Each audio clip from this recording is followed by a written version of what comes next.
God has meted out his judgment on the people of Israel. They rebelled at Kadesh on the border of Canaan, and he met their rebellion with a judgment. Everyone numbered in the census from 20 years old and upward would not be allowed to enter the land. Instead, they would die in the wilderness. The lack of trust in God and in God's power to help them take the land of Canaan was a serious case of unbelief. An unbelief that characterized the nation of Israel in the wilderness. They had seen God's numerous miracles in battle and in provision, and yet they didn't consider that those miracles could continue as they entered the land to drive out its inhabitants. Only Joshua and Caleb resisted the crowd's unbelief, and for their faith, God would allow them to enter the land long ago promised to Abraham, Isaac, and Jacob. God had spoken, his judgment was delivered, and his mind was sure. But even in this judgment, the people rebelled against God. Instead of submitting to God's sentence upon them, they actually try to enter the land and to begin fighting for it, only to suffer an embarrassing defeat. The task was impossible without God's presence. The people of the land were indeed large and in cities that were strong, but God is bigger and stronger. If they had done things God's way, it would have meant certain victory. But in going their own way, it meant certain defeat. God's judgment was sure. Israel was to be in the wilderness for 40 years. It's here at Kadesh that Israel will spend a significant portion of this 40 years, mere miles from Canaan, looking upon a land that they couldn't enter. But this generation's rebellion against God isn't quite finished. There's still yet one major episode of rebellion, but this time it concerns Aaron more so than Moses. Now this will require perhaps a bit more background material to appreciate to the full. So let's discover a bit more about the priesthood in Israel that will be useful to us as we see this final act of rebellion from this generation of Israelites. Among the 12 tribes of Israel, God had separated out the tribe of Levi for a special service to him. This tribe would have duties associated with the tabernacle tent, where formal worship and sacrifices were done before God. But within the tribe of Levi, there were divisions of duties at the tent, and those duties were divided based upon lineage. Levi, one of those 12 sons of Jacob, had 3 sons, Gershon, Merari, and Kohath. And the duties at the tabernacle were divided among the descendants of these 3 sons. The Gershonites, from the son Gershon, cared for the tabernacle tent itself. The Merarites, from the son Merari, cared for all the supporting structures of the tent. And the Kohathites, from the son Kohath, cared for all the tools for worship and sacrifice, especially the Ark of the Covenant. So 3 sons of Levi and their descendants had unique roles at the tabernacle tent. Well, Moses and Aaron were from that 3rd son we mentioned, Kohath. Moses and Aaron were Kohathites, and there were other Kohathites too. But from among the Kohathites, God specifically calls out Aaron and his sons to be the priests in the tabernacle tent. They were differentiated from all the other Levites because they were the ones who could conduct the services of the tabernacle, who performed the atonement covering sacrifices, and who could enter the holy places of the tent where no one else could go. This differentiated Aaron and his sons from the other Levites. Aaron and his sons were the priests. Okay, to review. Levi had 3 sons, and each of those sons had descendants that had special duties at the tabernacle. But Aaron and his sons had the special duties of the priesthood in the tent. Now we have the context to understand the final rebellion of this generation. Let's begin reading in Numbers chapter 16. Now Korah, one of the descendants of Kohath, son of Levi, and Dathan and Abiram, the sons of Eliab, and On the son of Peleth, sons of Reuben, took men. And they rose up before Moses with a number of the people of Israel, 250 chiefs of the congregation, chosen from the assembly, well-known men. They assembled themselves together against Moses and against Aaron and said to them, "You have gone too far, for all the congregation are holy, every one of them, and the Lord is among them. Why then do you exalt yourselves above the assembly of the Lord?" Korah and his associates have had enough of Moses and Aaron, but especially Aaron. Korah bemoans the fact that Aaron has this special duty of high priest, and he argues that all of the tribe of Levi, and perhaps all of Israel, is holy and set apart to the Lord. Korah suggests that because the Lord has been among all of them, that they are all qualified to serve in any role. In different words, he says, "You, Moses, and you, Aaron, what makes you special that you lead us and you serve as high priest in the tent?" After Korah's speech, Moses knows what's coming, and he knows that the Lord will be displeased at this presumption of Korah and his associates. They have forgotten that Aaron and Moses did not pick their roles. They were assigned their roles by God himself. In rebelling against them, Korah and the others were rebelling against God himself. And Moses decides to prove this with a test involving censers, which were vessels used to burn incense in the tent. This is the reaction of Moses, along with the test he proposes.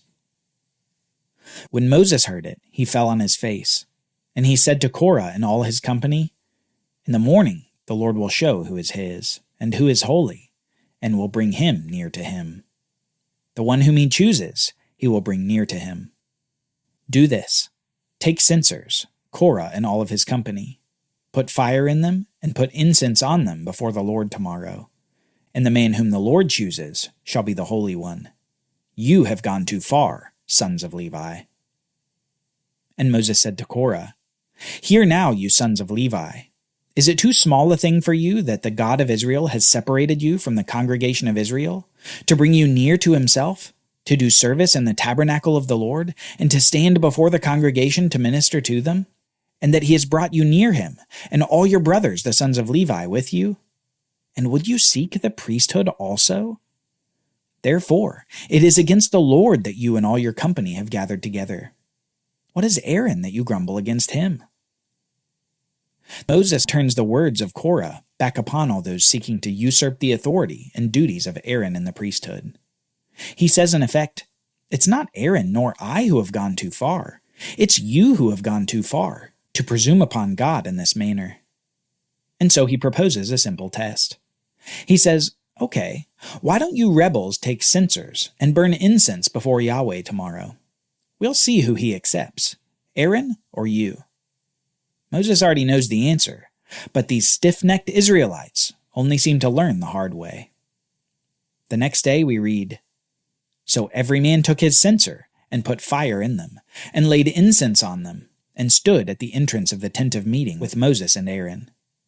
Then Korah assembled all the congregation against them at the entrance of the tent of meeting, and the glory of the Lord appeared to all the congregation. And the Lord spoke to Moses and to Aaron, saying, 'Separate yourselves from among this congregation, that I may consume them in a moment.' And they fell on their faces and said, 'O God, the God of the spirits of all flesh, shall one man sin, and will you be angry with all the congregation?' And the Lord spoke to Moses, saying, 'Say to the congregation, get away from the dwelling of Korah and the other rebels.'" Despite the night to think it over, Korah and the others show up at the tabernacle tent the next day with censers, incense, and all. They are in direct rebellion against God's order for the tent and for the priesthood. They have taken a role not theirs, and in doing so they have directly disobeyed the law that God had given Israel. And after Moses and Aaron plead with God, God directs his judgment to the people directly responsible for this rebellion. Something big is about to happen. And Moses spoke to the congregation, saying, "Depart, please, from the tents of these wicked men, and touch nothing of theirs, lest you be swept away with all their sins." So they got away from the dwelling of Korah, Dathan, and Abiram.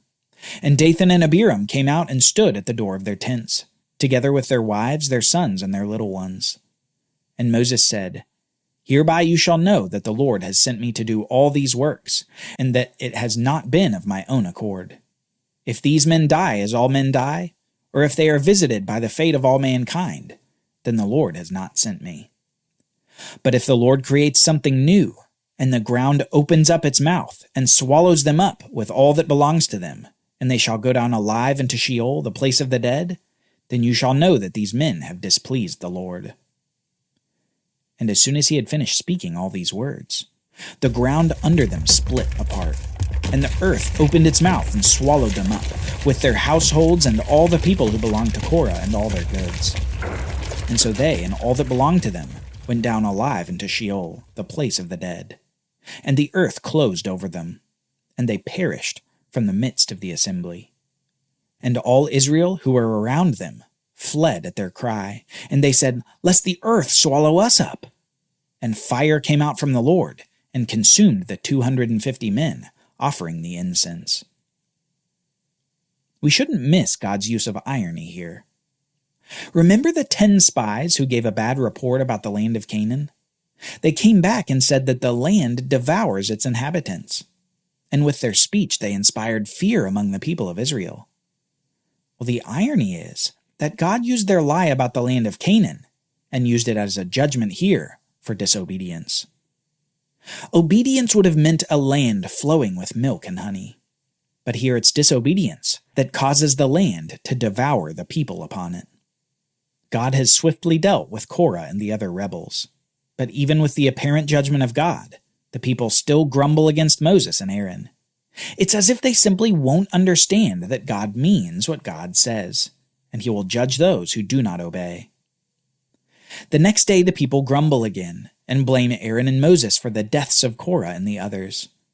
But God hears even this complaining and sends a plague upon Israel that begins to kill those complaining in the camp. The only one who could stop it was the one who God had chosen as the high priest of Israel. Only Aaron could stop it. Moses said to Aaron, "Take your censer and put fire in it from the altar, and lay incense on it, and carry it quickly to the congregation, and make atonement for them. For wrath has gone out from the Lord. The plague has begun."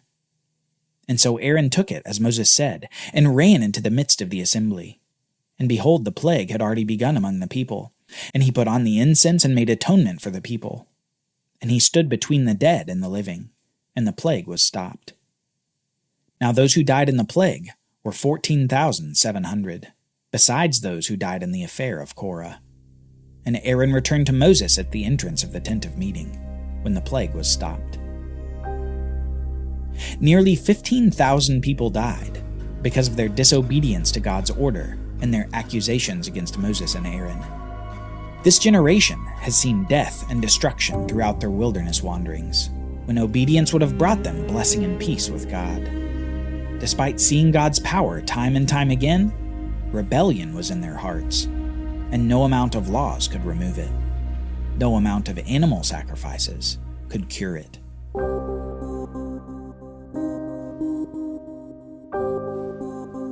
By and large, these people had gone the way of Pharaoh and received plagues as recompense. They did not obey, they hardened their hearts. And with this final rebellion, they would live out their remaining days during 40 years in the wilderness. But maybe, just maybe, their children saw all these plagues upon Israel. Maybe they saw the consequences of rebellion. Maybe they would succeed where their parents had failed.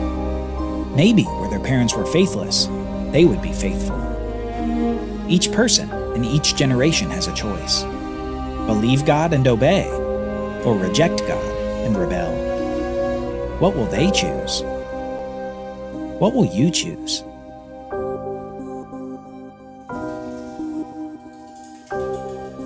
Join us next time as we meet the next generation, the generation who will finally enter the land of Canaan. For Bible readings, reflection questions, and quizzes, don't miss the Bible Brief app. Available on iOS and Android, so you can go deeper into the story. The Bible Brief is a project of the Bible Literacy Foundation, a nonprofit dedicated to helping you learn the Bible. Give to support the Bible Brief by visiting BibleBrief.org or tap the Give link in the show notes. Thank you for supporting the Bible Literacy Foundation.